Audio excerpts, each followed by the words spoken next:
All right, so today let's dive into the story of Indigenous women in North America. And it's a story of immense power, of being specifically targeted, and ultimately of just incredible resilience. We're going to look at their foundational place in their nations and their strength in the face of centuries of conflict. You know, there's this saying from the Northern Cheyenne people, and it just gets right to the heart of what we're talking about today. It really sets the stakes, right? The idea that the strength of a nation is completely tied to the well-being and the power of its women. Okay, so to really get this whole story, we've got to go back, way back, before European contact, and look at the incredibly diverse and powerful roles women held in their communities. This was the bedrock of their societies.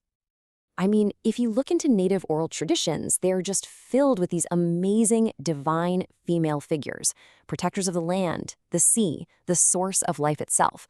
And this wasn't just mythology, right? This reverence translated into real-world power. Women weren't just stuck in simple family roles. They were the spiritual, political, and social core of their communities. Healers, leaders, diplomats, you name it. Okay, so you're going to hear this word a lot. Matriarchal, and it's super important we're on the same page about what it means. We're talking about systems where women hold serious authority, where the whole society is often built around values like equality, building consensus, and finding peaceful solutions. But here's something we absolutely have to get right. It's so easy to just slap that matriarchal label on everyone, but that's a huge mistake. Yeah, societies like the Dene were matrilineal. Heritage, wealth, it all passed through the mother. But that wasn't the rule for everybody.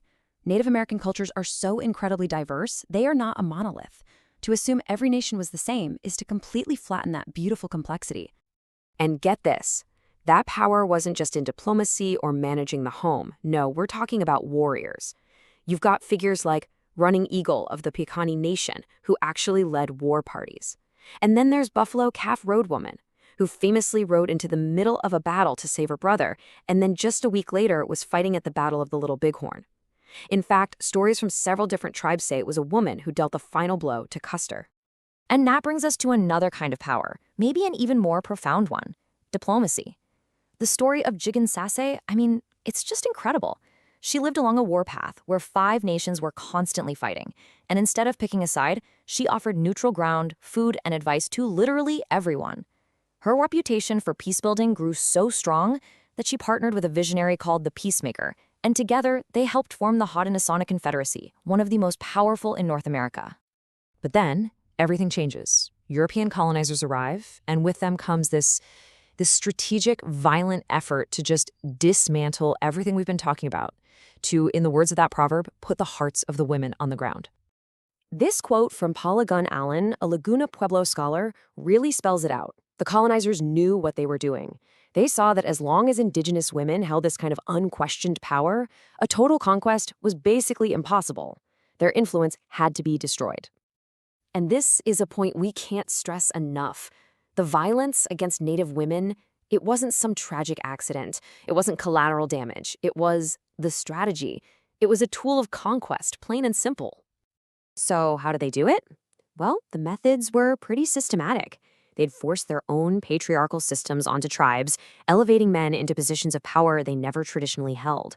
They actively worked to break down matrilineal systems, like they did with the Choctaw. And just horrifyingly, they singled out women for violence, specifically because they could have children, a direct attack on the very future of their people. The thing is, this history isn't just history. It didn't just end.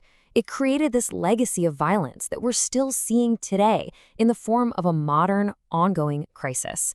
Let's look at some of the data. Just let this sink in for a second. We're not talking about the 1800s. We're talking about the 1970s.